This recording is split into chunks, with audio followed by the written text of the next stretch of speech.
যে যেনেকৈ নৰেন্দ্ৰ মোদীৰ বিকল্প হিচাপে এতিয়াও ৰাহুল গান্ধীক মানুহে মানি ল'ব পৰা নাই, তেনেকৈ হিমন্ত বিশ্ব শৰ্মাৰ বিকল্প হিচাপে আপোনালোকৰ বিৰোধীৰ এজন নেতাকো এতিয়াও অসমৰ মানুহে বিশ্বাস কৰা নাই বা মানি ল'ব পৰা নাই। যিটো হিমন্ত বিশ্ব শৰ্মাৰ কষ্ট কৰাৰ শক্তি, সেই শক্তিটো আপোনালোকে এজনো আয়ত্ব কৰিব পৰা নাই। মই সঁচা কথাটো ক'লে কিছুমানে বেয়া পাই যায়। হিমন্ত বিশ্ব শৰ্মাই বোকাত লেটি পেটি হৈ তাৰ বোকাত লেটি পেটি চিঞৰ বাখৰ গণ্ডগোল কৰি নাচি বাগি খেতিটো কৰিবলৈ যায়, আৰু আমাৰ গৌৰৱ গগৈহঁতে পুৰা পাক্কা ইস্তি দি পথাৰত ননমাকে ইলেকশ্যনটো খেলিবলৈ যায়, মানে পথাৰত ৰুবলৈ যায়। আপোনালোকে চাবচোন, আমাৰ লিডাৰবিলাকৰ মানুহৰ লগত হেণ্ডশ্বেক কৰাৰ নিয়মটো আপোনালোকে চাব, আৰু হিমন্ত বিশ্ব শৰ্মাই বাঁহ এডালৰ পৰা জাপ মাৰি গৈ মানুহক সাৱটি ধৰাৰ দৃশ্যটো চাব। আপোনালোকে কেনেকৈ জিকিব? এনেকৈ জিকিব নেকি ইলেকশ্যন? আজি লুৰিণে যদি সঁচাকৈ ইলেকশ্যনত জিকিবলৈ হয় তাৰ গাটো ভাঙি পেলাব লাগিব। এনেকৈ থিয় হৈ থাকিলে নহ'ব, একদম বেকা হৈ যাব লাগিব, মানুহক সাৱটি ধৰিব লাগিব, বোকাত জাপ মাৰি দিব পাৰিব লাগিব, মানুহৰ লগত হাঁহি মাতি একদম হেৰি হৈ যাব লাগিব, মিলি যাব লাগিব, তেতিয়াহে ইলেকশ্যনত জিকিব। ইফালে পইচাও খৰচ কৰিব নোৱাৰিব বিজেপিৰ সমান ইমান ধৰণৰ আপোনাৰ মেকানিজমো নাথাকিব, বিজেপিৰ সমান ইমান কষ্টও কৰিব নোৱাৰিব, আৰু বিজেপিৰ সমান আকৌ মানুহৰ লগত মিলিবলৈও নাযাব, তেতিয়াহ'লে ইলেকশ্যনত কেনেকৈ জিকিব আপুনি কওক? আপোনালোকৰ আজি হিমন্ত বিশ্ব শৰ্মাই কৈছে যে তিনি গগৈ যিটো আপোনালোকৰ মানে একত্ৰীকৰণ, এইটো খুব শক্তিশালী এটা মানে ৰাজনীতিৰ সমীকৰণ আছিল বুলি কৈছে, কিন্তু সেইটো আপোনালোকে লৈ যাব নাজানিলে। সঁচাকৈ আপুনি এটা কথা কওক যে আপোনালোক বাৰু বেছিকৈ ৰাইজৰ মাজত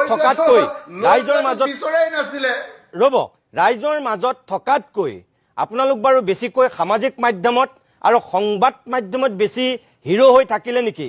বেছি সংবাদ মাধ্যমৰ যোগেদিয়ে মানুহৰ লগত সম্পৰ্ক স্থাপন কৰিব বিচাৰিলে নেকি?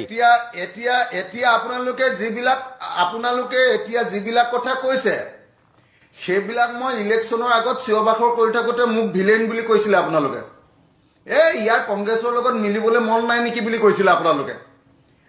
মই চিঞৰি আছিলো 6 মাহৰ আগত, 1 বছৰ আগত কৈ আছিলো, আৰে ভাই এনেকে বিজেপি খৰাব পাৰিবা নেকি? সোনকালে আহা। গৌৰৱে আমাৰ লগত লগ লাগিব নোখোজে। গৌৰৱে ভাবে, শুনি লওক কথাটো। গৌৰৱে ভাবে যে যদি অখিল গগৈক মই লগত লৈ যাওঁ, সি এম পি ইলেকশ্যনতো গৌৰৱে আমাৰ লগত একেলগে কেম্পেইন কৰিব খোজা নাই, এইবাৰ MLA ইলেকশ্যনতো ভালকৈ কেম্পেইন কৰিব খোজা নাই, আঁতৰি ফুৰে। আপুনি চাওকচোন, আমি তিনি গগৈ বুলি যে ক'লো, তিনি গগৈ কেম্পেইন কৰিলো ক'ত? এটা জেগা দেখুৱাই দিয়কচোন। অকল খোৱাঙত লুৰিণজ্যোতি গগৈ মিটিংখনত আমি 3টা গগৈ একেলগতে থিয় হোৱাৰ বাহিৰে আমি একেলগতে তিনি গগৈ কোনোবা মিটিং কৰিবলৈ গ'লো নেকি? এখন মিটিঙৰ কথা দেখুৱাই কিয় নোৱাৰিলে? অকল এখনৰ বাহিৰে বাকী ক'তো যে যাব নোৱাৰিলে কিয়? দুটা কথা। 1 নম্বৰ, গৌৰৱে বৰ বেছিকে আমি গোটেই 3টা একেলগতে ঘূৰাটো বিচৰাই নাছিলে, 1 নম্বৰ কথা। আৰু 2 নম্বৰ কথা, ঘূৰিবৰ কাৰণে টাইমেই নাই। ইলেকশ্যনৰ আগত 3 মাহ কংগ্ৰেছৰ পিছত তেল মাৰি থাকোঁতে মোৰ গুচি গ'ল। 3 মাহ মোৰ সময় নষ্ট কৰি খাই পেলালে।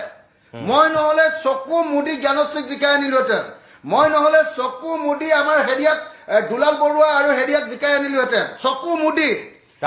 কি কয়, দুলাল বৰুৱা আৰু ৰাহুল চেত্ৰীক জিকাই আনিলোহেঁতেন, ৰাহুল চেত্ৰীক। আৰু মই মাত্ৰ 10,000 ভোটত হাৰিছে মোৰ আমাৰ হেৰিয়ে অলকনাথে, মই চকু মুদি জিকাই আনিলোহেঁতেন। আৰে কংগ্ৰেছৰ পিছত তেল মাৰি কিমান দিন ঘূৰিবলগীয়া হৈছে? আপোনাৰ লগত মই 10 দিনমান ফোনত কথা পাতিছো নাই কওক আপুনি নিজে, যে কংগ্ৰেছে এইবোৰ কি কৰি আছে, কংগ্ৰেছে এইবোৰ কি কৰি আছে। নামাতে, নপায়, নবসে, সিদ্ধান্ত নলয়। ইলেকশ্যনত বিজেপিয়ে চব কেম্পেইন কৰি শেষ কৰি দিয়ে। ইহঁতৰ কোন কেণ্ডিডেট হ'ব তাৰ কাৰণে দিল্লীলৈ এনেকৈ চাই থাকে। দিল্লীয়ে নকয় ইয়াৰ মানুহে নকয় দিল্লী। ইজনে সিজনৰ লগত কথাই নাপাতে, ইটোৰ লগত সিটো কাজিয়া। আৰু আমাৰ মইতো তাৰপিছত আৰু চব মানুহে হেঁচা মাৰি ধৰে বোলে অখিল গগৈ এই কংগ্ৰেছৰ লগত নাযায় চব মানুহে হেঁচা মাৰি ধৰে বোলে অখিল গগৈ বোলে ইউনাইটেড ফ্ৰণ্টত নাহে সেইকাৰণে কংগ্ৰেছক তেল মাৰি মাৰি বহি থাকিলো 3 মাহ বহি থকাৰ কাৰণে লোকচান অতি কমেও 7টা MLA জিকাই আনিব পাৰিলোহেঁতেন এতিয়া কংগ্ৰেছক তেল মাৰি থাকোঁতে গোটেই টাইম গুচি গ'ল এতিয়া কি কৰিম এতিয়া কওক এতিয়া আপোনালোকে মোকে গালি দিব নাই আপোনাক কিয় গালি দিম আপোনালোকৰ গোটেই শক্তিটোকে গালি দিব লাগিব আপোনালোকে গালি খোৱা কাম কৰিলেতো গালি দিবই লাগিব কাৰণ আপুনি যিকেইটা এতিয়া কথা কৈছে ইলেকশ্যনৰ আগতো আপুনি আৰু গৌৰৱ গগৈ মই যিমান কষ্ট কৰিছিলো মই যিমান চেষ্টা কৰিছিলো মই যিমান গৌৰৱক বুজাইছিলো মই যিমান কংগ্ৰেছক বুজাইছিলো মই মনে মনে গৈ হেৰি সিঙক কি কয় আপোনাৰ কি সিং বুলি কয় আপোনাৰ কংগ্ৰেছৰ ইনচাৰ্জ যে কি জিতেন্দ্ৰ সিঙক গৈ দিল্লীত মনে 2 ঘণ্টা মিটিং কৰিছিলো জিতেন্দ্ৰ সিঙক লগ ধৰিলে বেলেগ এটাই বেয়া পায়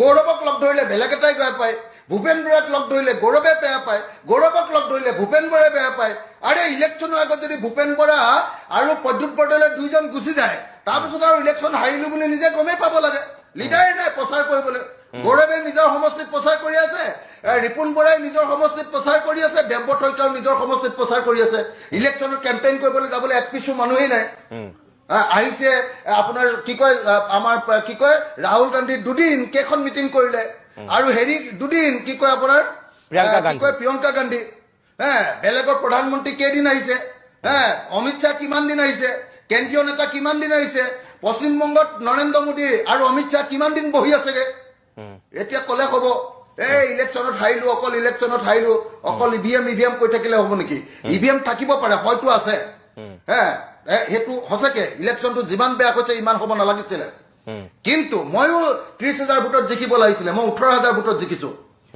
মই জিকিব লাগিছিলে 30,000 12,000 ভোট মই কম পাইছো মোৰ পুৰা হিচাপ আছে কেনেকে ক'ত ভোট পাম ক'ত নাপাম কিন্তু তাৰ পাছতো যে এই পৰিস্থিতি হ'ল কেলে